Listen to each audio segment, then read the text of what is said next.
Suspense.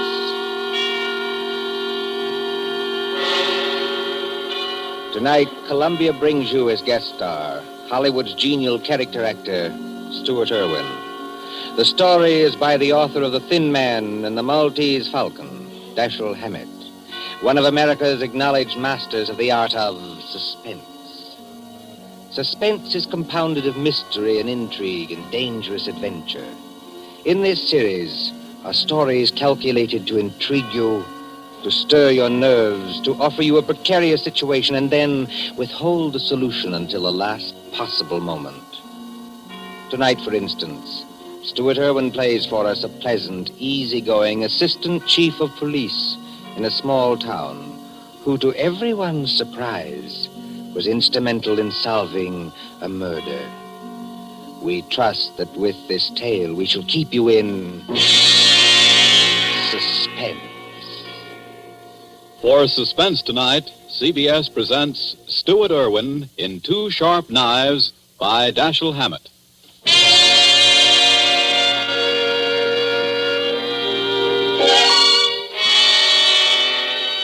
Shortly after 2 a.m., a poker game had just broken up at Ben Camsley's, the doctor coroner of Deerwood City. Scott Anderson, Deerwood's chief of police, and Wally Shane, his assistant, were standing outside. Where are we heading for, Scott? Let's walk across the street, Wally. Railroad station. Gee, aren't you afraid of the excitement, Chief? Don't you think that watching the 211 come in is apt to be too much for your blood pressure? Well, if it is, Wally, you can always carry on. You've been a pretty good imitation of an assistant to me for some time now. Yeah? Yeah. If anything happens to me, you'd be the chief. Don't worry. Won't be any harder for you to fool the public as chief. Hi, Elmer. Howdy, Scott. Hi, hello, Wally. Kind of late for you boys to be around, ain't it? No, I don't know. We sort of figured we'd put the town to bed tonight. How's the 211? On time? Right on the nose. She ought to be blowing for the bend in just about 3 seconds now. Yep. What'd I tell you? It's her now. You expecting anyone on her, Scott? No, Elmer, I'm not expecting anyone. Wally and I just thought we'd come over and watch you come in, that's all. You know, Elmer, you never can tell who might get off, though. Dick Turpin, Henry Morgan, Jesse James, Jack the Ripper, or 6 officers of Murder Incorporated, or even your Aunt Gussie. I guess you're right, Wally. Well, here she be. Pardon me, gents, but I gotta be rolling the wagon out to the baggage car.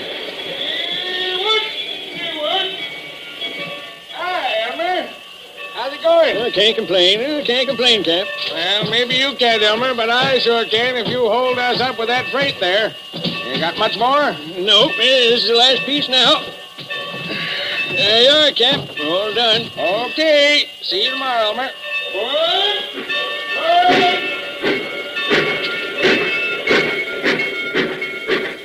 Hey, Scott, do you see what I see? I mean, do I see the man who just got off that train? The answer's yes. Well, he's a ringer for the guy we got a picture of. That is the guy. Well, then, what do we do now? We take him, Wally. My car's at the corner of the alley. But, Scott... We'll tail him up the street. Okay, Scott. There he goes now, over toward the taxi stand. Come on. Let's follow him.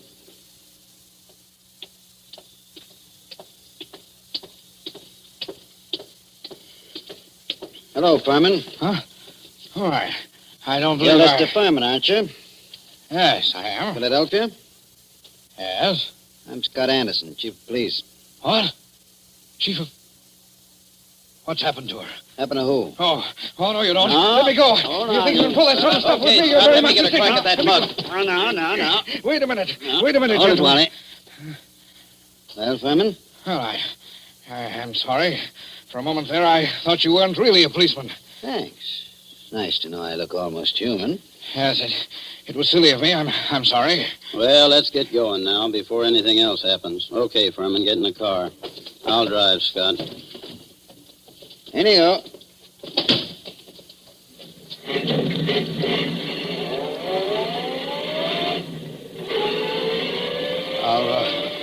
Are you taking me to police headquarters? That's right. What for?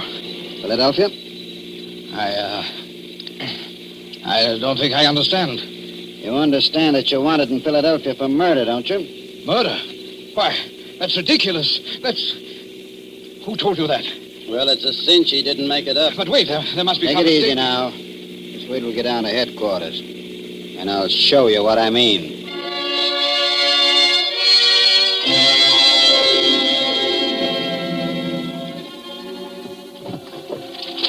Now then, here's the circular on Lester Furman. It was sent out by the Trans-America Detective Agency in Philadelphia. Take a look at it. Oh, yeah. $1,500 reward for the arrest and conviction of Lester Furman, alias Lloyd Fields, alias J.D. Carpenter, for the murder of Paul Frank Dunlap in Philadelphia on December 8th, 1942. Well, It's a lie. you're Furman, aren't you? Oh, yes, but... That's your picture on the circular, isn't it? Oh, yes, but I... Well, Scott, I see you and Wally got Furman, huh? Oh, hello, George. You lucky stiffs. Now you two split $1.50 reward. I never seen nothing like it. You know, if it ain't vacations in New York at the city's expense, it's reward, though. Judge, someday, if you don't remember you're the jailer around here, not the D.A., you're going to be wearing your teeth on the outside of your lips, and I'll be the guys who arrange them that way. Savvy? Just 'cause you caught a guy who's hot in Philadelphia. It's a lie. It's a frame-up. You can't prove anything. There's nothing to prove. I never killed anybody. I won't be framed. Take it I won't be easy, framed. Furman. Take it easy. You're wasting your breath on us. Save it for the Philadelphia police. We're just holding you for them. But it's not the police. It's the Trans-America We Detective... turn you over to the Philadelphia police. Mr. Anderson, Well, then there's nothing I can do now. There's nothing any of us can do till morning. We'll have to search you now, then we won't bother you anymore till they come for you. But Wally, you look through his bag. I'll see what he's got in his pockets. Okay, Scott. Well, all he's got on him are some business cards, a few letters, $160, a book of checks in the Philadelphia bank, and a few odds and ends. What's with the bag, Wally? Not much. A couple of changes of clothes, some toilet articles, and... Oh, here's a 38. Loaded. Pretty little thing, isn't it? Okay, put those things in what I got in the vault. All right, George. You can take Furman now and lock him up. this is the most ridiculous Come thing along, darling, come on. We ain't had nobody in our little hoosco for 3 days running.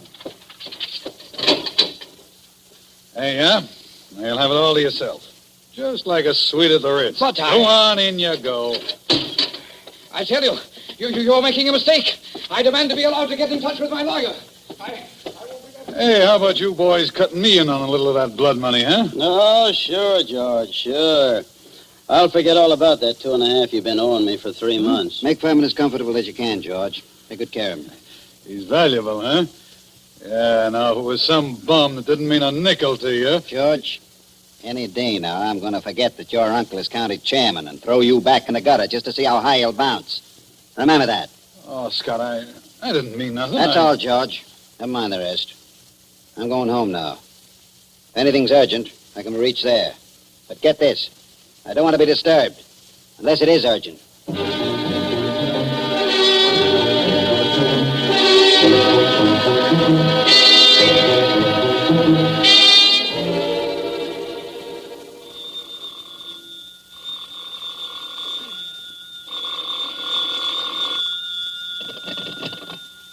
Hello. Scott, this is Wally. Yeah, Wally, what time is it? It's 5 after 6 in the morning, and you'd better come right down, Scott. That fella Furman's hung himself. What? Furman hung himself? Yep, by his belt from a window bar. Deader than a mackerel. I'll be right in, Wally. Phone Doc Camsley and tell him I'll pick him up on my way down. No doctor's gonna do Furman any good, Scott. Well, it won't hurt to have him looked at. You'd better phone the chronic court at Douglasville, too, and file a routine report. Already did that. And what's more, hold on to your seat. The DA's on his way over, in person. The DA? Yeah. I'll be there before you hang up, Wally.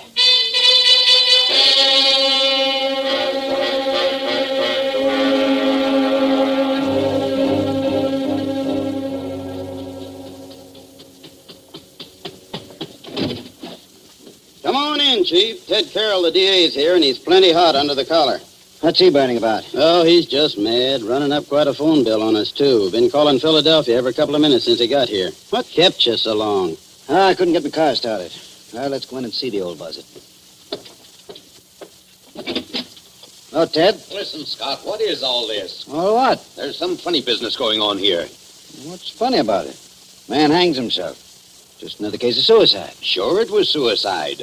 But I just telephoned Transamerica. Dug a guy out of bed there. And he said they'd never sent out circulars on Furman. Didn't know about any murder he was wanted for. All they could tell me about him was he used to be a client of theirs. You don't know what to say, Ted. I don't either. Oh, a fine chief of police you are. What on earth kept you so long? Car store. Came as quick as I could. Makes you so crabby, Ted. Nothing.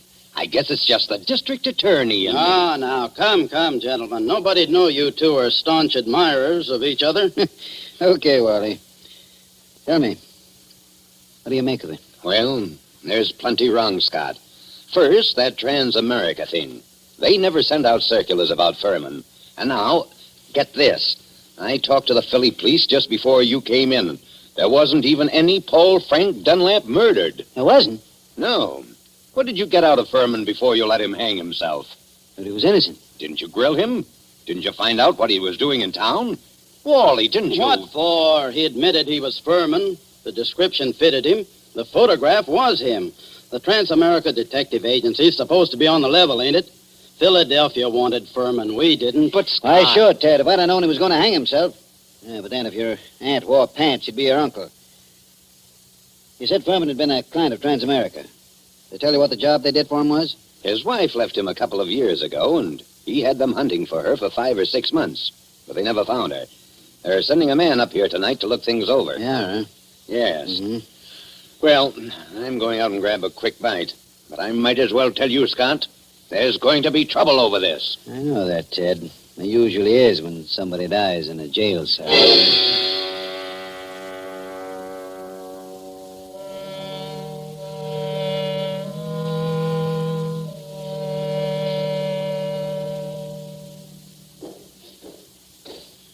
Well, so what's become of that 1,500 fish now, huh, Scott? What happened there last night, George?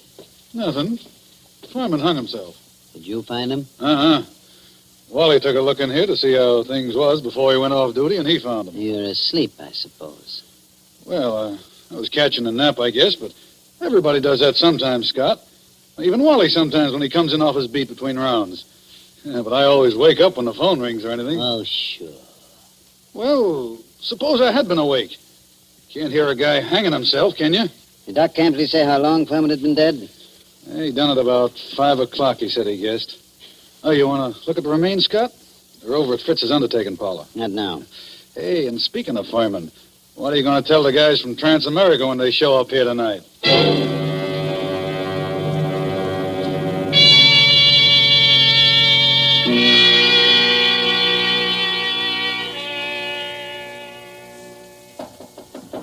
Come in.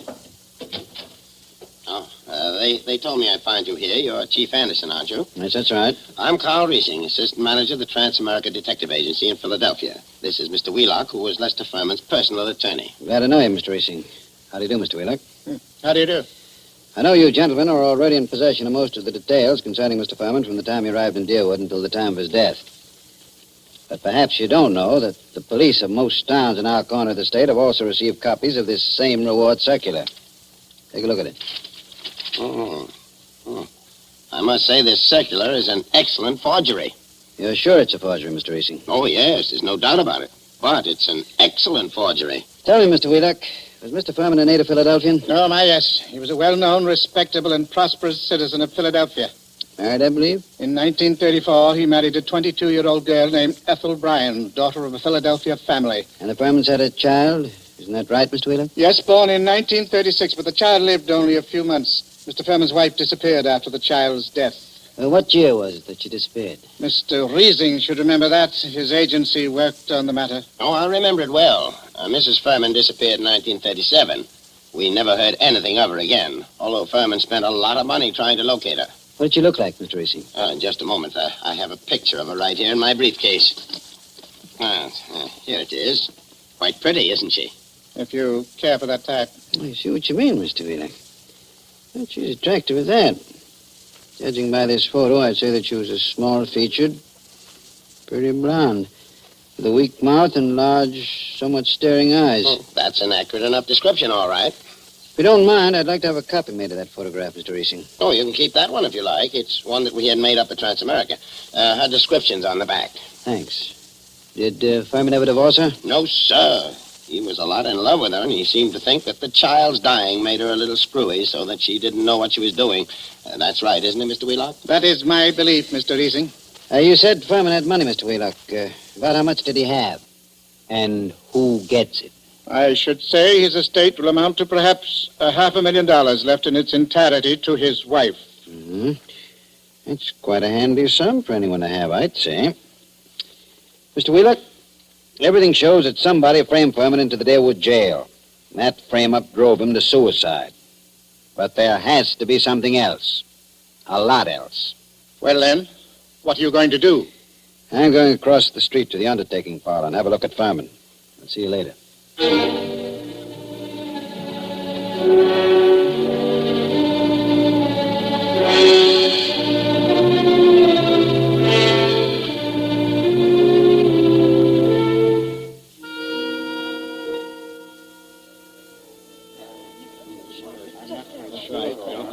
Hello, Doc. Hi, Scott. I figured you'd come over here to the undertaker's pretty soon. What's in your mind, Doc? Let's get out of this crowd. I want to tell you something. I just got rid of 2 guys in my office. Let's go back there. Suits me. 2 of those bruises showed, Scott. What bruises? Furman. Well, up under the hair, there were 2 bruises. Why didn't you tell me? I'm telling you now, Scott. You weren't here when I made my examination. This is the first time I've seen you since then. Why didn't you spill the stuff about Furman's bruises when you were testifying at the inquest, Ben? I'm a friend of yours. Do I want to put you on a spot where people can say you drove this champ to suicide by third-degreeing him too rough? You're nuts. How bad was Furman's head? Well, Scott, that didn't kill him, if that's what you mean. There's nothing the matter with his skull. Just a couple of bruises nobody'd notice, unless they parted the hair. I thought you ought to know, though. Well, thanks, Ben. Yes, who is it? This is Fritz, the undertaker. Listen, Scott, there's a couple of ladies over here that want to take a look at Furman. Is it all right? Who are they? I don't know them. Strangers. What do they want to see him for? I don't know. Wait a minute. Could I please see him? Why do you want to see him? Well, I'm his wife. Furman's wife? Yes. Oh, certainly. I'll be right over. So long, Ben. I've got to go back to the undertaker's. So long, Scott.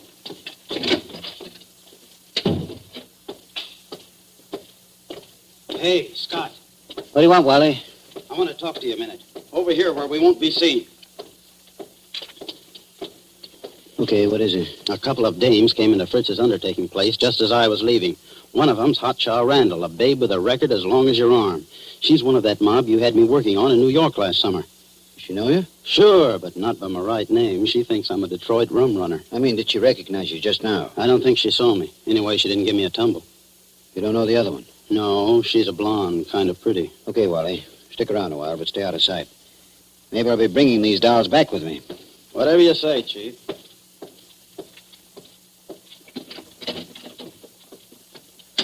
Oh, there you are, Scott. I wondered when you were coming.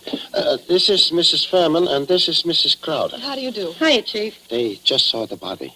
Mrs. Crowder, I thought your name was Randall. What do you care, Chief? I'm not hurting your town any. Don't call me Chief. You city slickers, I'm the town whittler. Thank you for letting me see him. It's all right, Mrs. Furman. But I'll have to ask you and your friends some questions. So if you'll just come across the street to headquarters, we'll get on with the routine.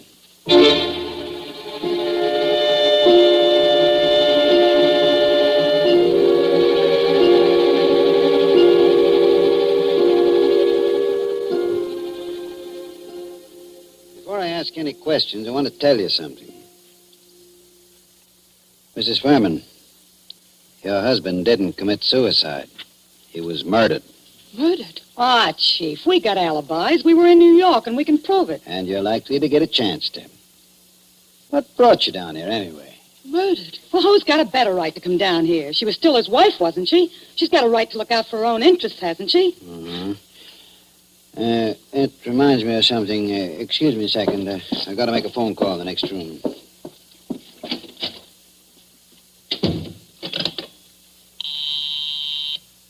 Officer Hamill speaking. This is Scott. Yes? Is Wally around? No, he's not here. He said you told him to keep out of sight. I'll find him for you, though. Right. Tell Wally I want him to go to New York tonight. Send Mason home to get some sleep. He'll have to take over Wally's night trick. Oh,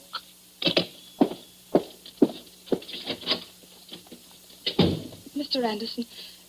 Anderson, do you think I had anything to do with his death? I don't know, Mrs. Furman. I know he was killed. I also know he left you something like $500,000. Wow. Dollars? Dollars. All right, Chief. Let's stop clowning. The kid here didn't have a thing to do with whatever you think happened. No? No. We read about Lester Furman committing suicide in yesterday morning's paper, and about there being something funny about it. And I persuaded her she ought to come down to deal with Anderson, I wouldn't have done anything to hurt Lester. I left him because I wanted to leave him. I wouldn't have done anything to hurt him for money or anything else. Had I wanted money from him, I would only have had to ask him for it. That's the truth, Chief. For years I've been telling Ethel she was a chump not to tap him. But she never would. I wouldn't have hurt him. Why'd you leave him then? Oh, I don't know how to say it. The way we lived wasn't the way I wanted to live. I wanted... Oh, I don't know what. Anyway, after the baby died, I couldn't stand it anymore. Excuse me. Hello? Oh, yeah, Hammer? You gave Wally the message? Yes, I want him to go to New York tonight. Okay, where is he? Home? He is home, huh? Okay, thanks. Mrs. Furman, this circular that got your husband in the jail. Did you ever see that picture before? No. Why, that can't be. It's a snapshot I have. It's an enlargement of it. Who else has one? Nobody that I know of. I don't think anyone else could have one. You still got yours? Yes. Don't remember whether I've seen it recently. It's with some old papers and things. But I must have it. Well, Mrs. Furman, it's stuff like that that's got to be checked up. Neither of us can dodge it. Now, there's two ways we can play it. Yes? Mrs. Furman, I can hold you here on suspicion until I've had time to investigate things. Or I can send one of my men with you to check up in New York. Yes? I'm willing to do that if you'll speed things up by helping them all you can. If you'll promise you won't try any tricks. I promise. I'm as anxious as All you right, are. all right. How'd you come down? We drove down. We got a great big car. That's my car, see? That big green job across the street. Yeah. And my man can ride back with you, but no funny business. Oh, don't worry, Chief. Come on. We're going to see Wally Shane, the man who's going to drive to New York with you.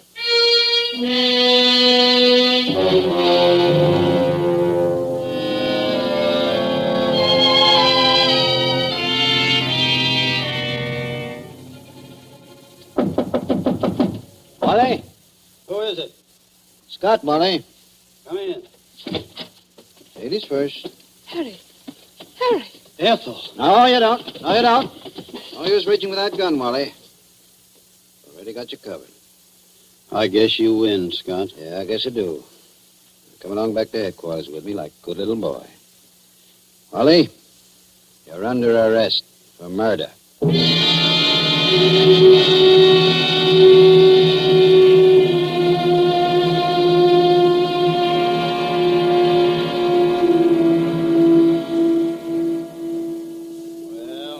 How I knew it was all up, Scott, the minute I saw those two dames going into Fritz's. Then when I was ducking out of sight, I ran into you, and I was afraid you'd take me over there with you, so I had to tell you one of them knew me. Figuring you'd want to keep me under cover for a little while anyhow, long enough for me to get out of town. Why didn't you get out, Wally? Well, I dropped in home to pick up a couple of things before I scram, and that phone call of Hamill's catches me, and I fall for it. You see, Scott, I figured you're not on to me yet and are going to send me back to New York to see what dope I can get out of the dames. Well, you fooled me, brother. I'd have thought you'd fall for that. Then you didn't just stumble into all this accidentally, did you? No, I didn't, Wally. I figured Furman had to be murdered by a copper. The no-reward circular is well enough to make a good job of forging one.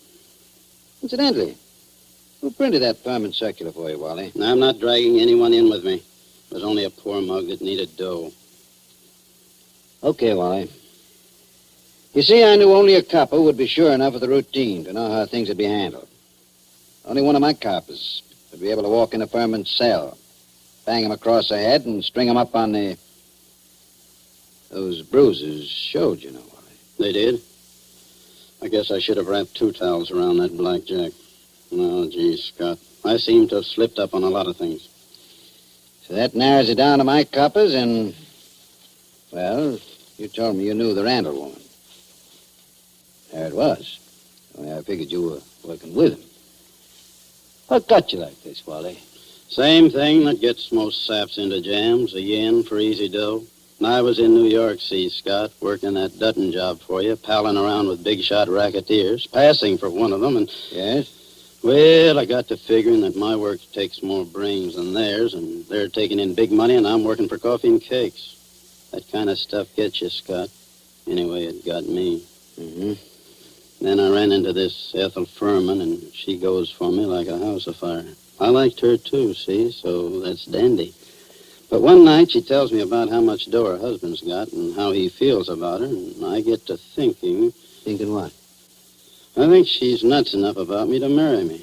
So I got to thinking, suppose he died and left her his role. Mm-hmm. I see. So I run down to Philly a couple of afternoons and look Furman up, and everything looks fine. I took my time working out the details, meanwhile writing to her through a fellow in Detroit. Go on. Finish one. Well, I decided to do it. I sent those circulars out to a lot of places, not wanting to point too much to this one. And then when I was ready, I phoned Furman, telling him to come to Deerwood Hotel that night. And sometime before the next night, he'd hear from his wife, Ethel. I knew he'd fall for any trap that was baited with her. Only I guess I'm not as sharp as I thought I was, Scott. Maybe you are, Wally. Maybe you are. That doesn't always help. Old man Camsley, Ben's father, used to have a saying, to a sharp knife comes a tough steak. Well, sorry you did it, Wally. I always liked you. I know you did, Scott. I was counting on that.